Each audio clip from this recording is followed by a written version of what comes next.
Foie de veau, mes enfants détestent. Andouillette, je vais me fâcher avec ma belle-mère. Choucroute, mon mari est au régime. Cervelle d'agneau, ça m'inspire pas du tout. Chou de Bruxelles, encore moins. C'est pas facile hein, de faire plaisir aux grands et aux petits. Et pas question de leur préparer un plat pour chacun. Mais faites-moi confiance. Moi, je vais leur préparer un menu qui va tous les emballer.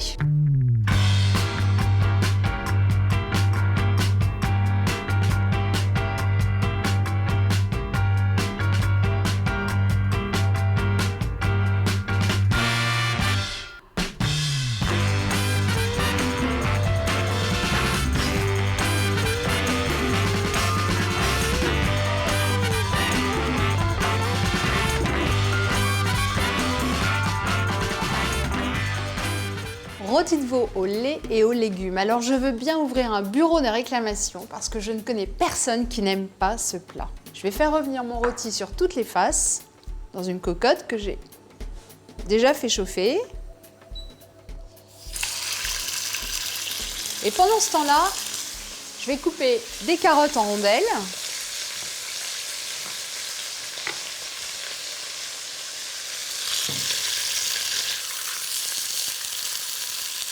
Dès que mon rôti aura pris une belle couleur, je vais pouvoir y ajouter des tomates, des champignons, les carottes, du thym, une gousse d'ail et des oignons.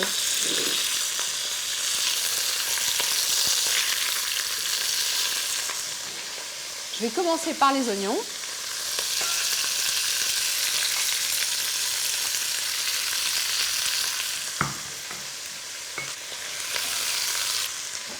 Et tous les autres légumes. Alors, si vous voulez rendre ce plat moins onéreux, vous pouvez remplacer le veau par du porc. Dans ce cas-là, vous le ferez cuire un petit peu plus longtemps.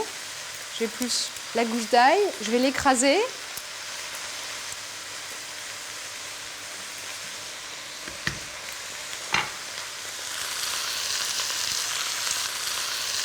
Belle branche de thym frais. Je vais poivrer et saler.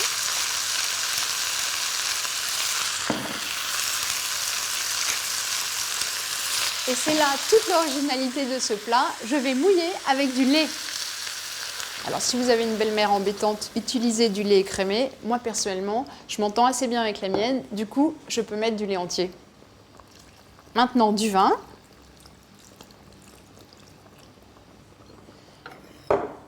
Je mélange légèrement, je vais couvrir et je vais laisser cuire comme cela à petit feu pendant environ 50 minutes.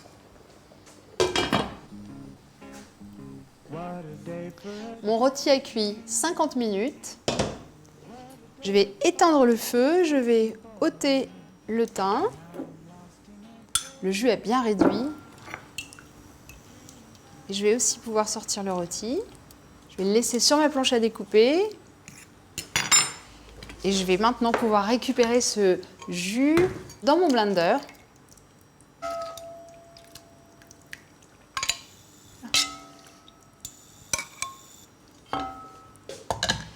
Je vais mixer très fortement afin d'obtenir une consistance veloutée.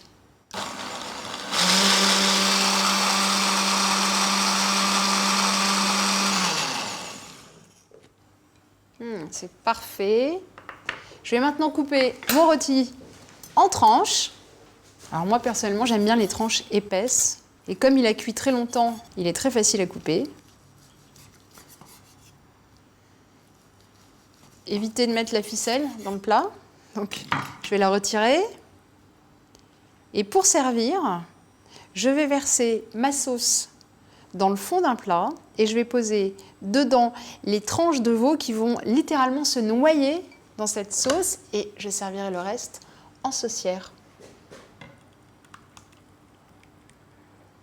Et ça, je peux vous dire, prévoyez du pain parce que vos enfants risquent de s'en servir pour lécher la sauce.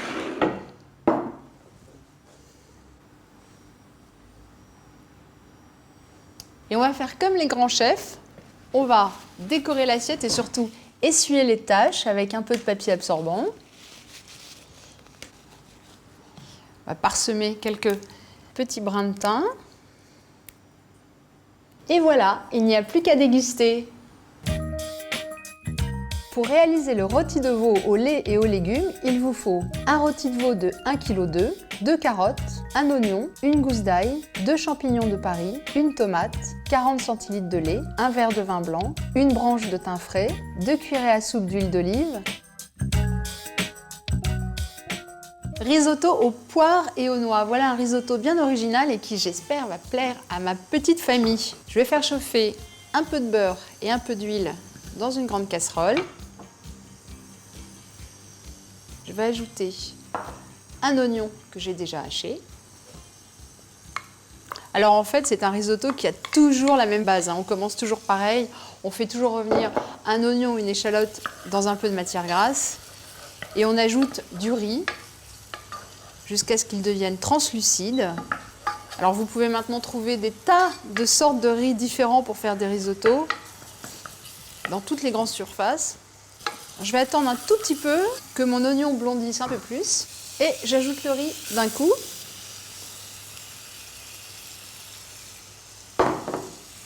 Je mélange bien. Alors il va absorber la matière grasse.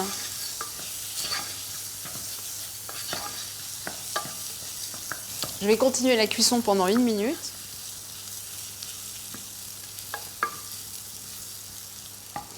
Et je vais ajouter du vin. Alors vous allez vous dire, mais elle est folle celle-là, elle ajoute du vin alors qu'elle fait à la cuisine pour ses enfants. Mais sachez que quand l'alcool s'évapore, en fait, il ne reste plus que le goût et non pas les méfaits.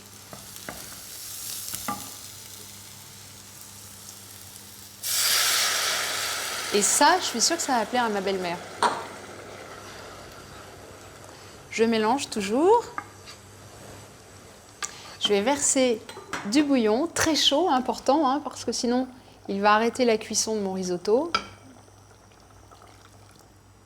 Et alors là, à ce moment-là, il y a 2 écoles. Il y en a qui restent au-dessus de leur casserole et qui continuent de tourner. Puis il y en a d'autres comme moi qui sont un peu feignants et qui préfèrent faire autre chose pendant la cuisson du risotto. Donc je mélange bien. Il est assez couvert de bouillon, quitte à ce que j'en rajoute tout à l'heure. Je vais zester un citron jaune. Je vais peler une poire et je vais la couper en fines lamelles. Moi, je pense que ce risotto poire, noix, comme ça, ce côté sucré-salé, ça plairait à tout le monde.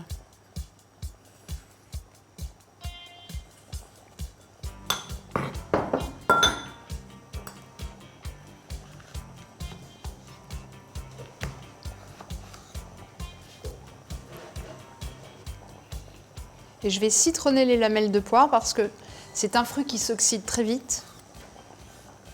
Donc ne le préparez pas trop longtemps à l'avance.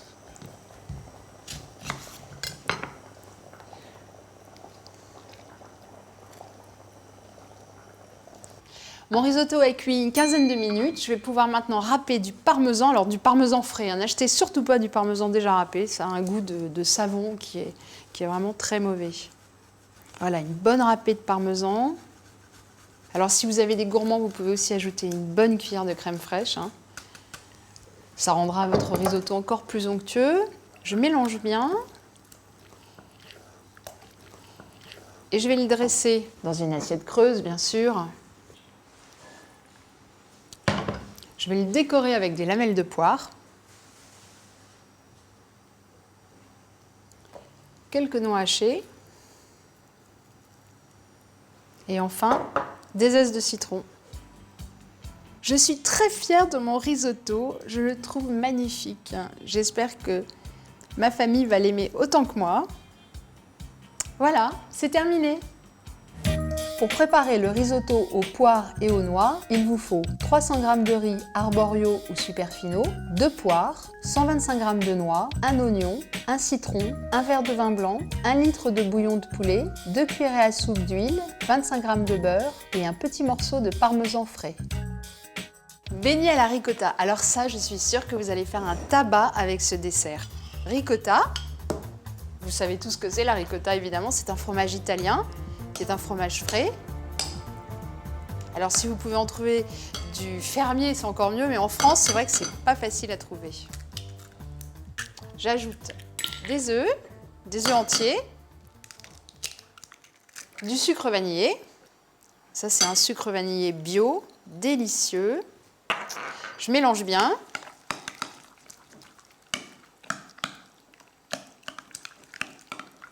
Je vais maintenant pouvoir ajouter de la farine pour solidifier un peu le tout. Alors j'ai déjà préparé mon huile, elle est brûlante, alors faites très attention, hein. Avec une cuillère, je vais faire une petite quenelle que je vais jeter comme ça dans mon huile très chaude. Je vais faire cuire comme ça des fournées de 5 à 6 beignets. Je vais les retourner. Alors ça va très vite, hein, 2-3 minutes suffisent. Dès qu'ils sont dorés, je vais les sortir de ma friteuse. Je vais les poser sur une assiette avec du papier absorbant. Je vais les sortir. Alors je les égoutte bien. Ils sont dorés. Ça me donne faim.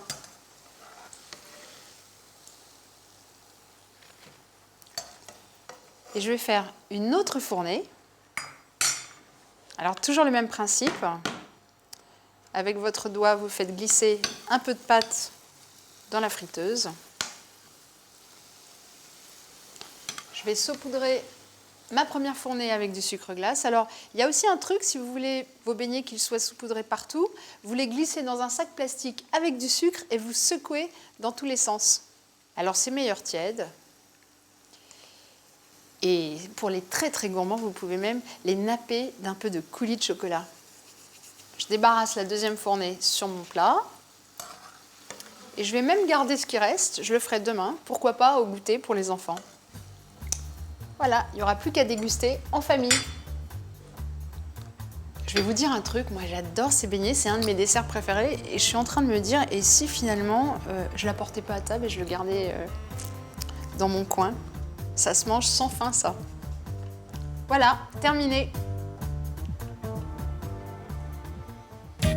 Pour préparer les beignets à la ricotta, il vous faut un pot de ricotta de 250 g, 3 œufs, 50 g de farine, un sachet de sucre vanillé, 50 g de sucre glace et de l'huile d'arachide. Mes amis, avec un menu comme celui-là, je suis sûre que ce soir, ça ne sera pas la soupe à la grimace à la maison. Essayez, vous m'en direz des nouvelles. Retrouvez toutes les recettes sur le site cuisine-plus.tv et moi je vous dis à très vite. Alors là, deux écoles. Il y en a ceux qui tournent sans arrêt au-dessus de la casserole et puis il y en a d'autres comme moi qui ont un problème avec leur plaque parce que l'eau est tombée sur la plaque. Je vais zester un citron vert. Oh, il est jaune.